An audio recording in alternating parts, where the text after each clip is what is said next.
Bonjour à toutes et à tous.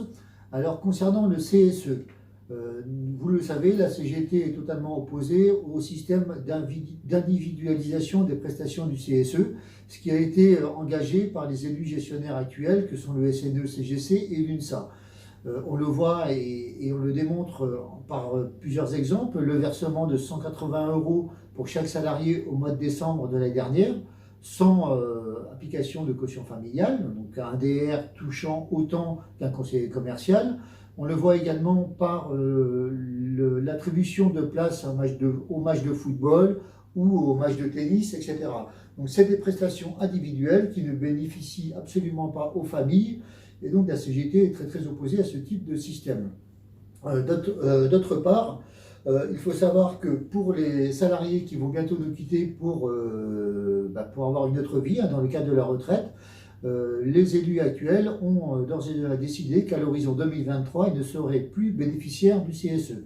Alors attention, lorsque vous devrez mettre votre bulletin de vote au mois de juin, à bien avoir ces éléments en tête.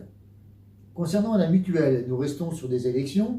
Donc, il y a eu un petit souci visiblement dans l'envoi des documents et des identifiants que vous devriez recevoir aujourd'hui ou demain. Donc, les candidats soutenus par la CGT sont Bernard Dantec et Sylvie Jacob pour les titulaires, Isabelle Moza et Pierre-Yves Indes pour les suppléants. Donc nous vous invitons à voter massivement pour ces 4 candidats. Concernant la PCO, alors la PCO a été suspendue, comme vous avez pu vous en apercevoir ces derniers temps.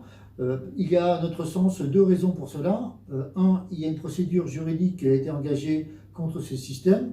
Et 2, la CGT avait demandé dans le cadre des questions au CSE à ce qu'une expertise soit menée par un professionnel concernant les impacts de ce système sur la santé et les conditions de travail et tout le stress que cela peut générer.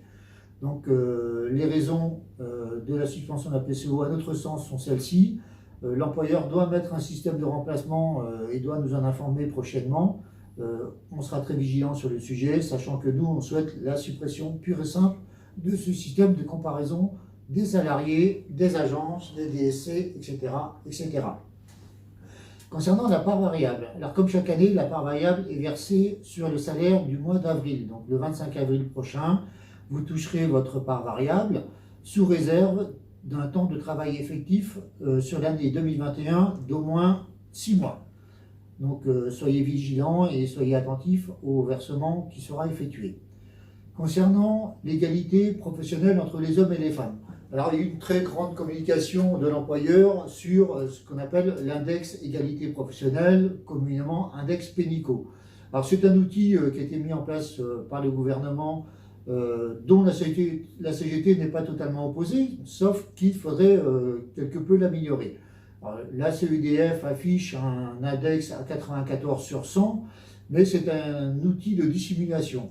On veut, pour exemple, un des critères de cet index est de dire on a augmenté 10 femmes, 10 hommes, donc égalité totale. Par contre, cet index ne précise pas si on a augmenté 10 femmes de 5 € et 10 hommes de 100 €. Donc vous voyez, dans tous les cas de figure, vous avez les 20 points concernant cet idem.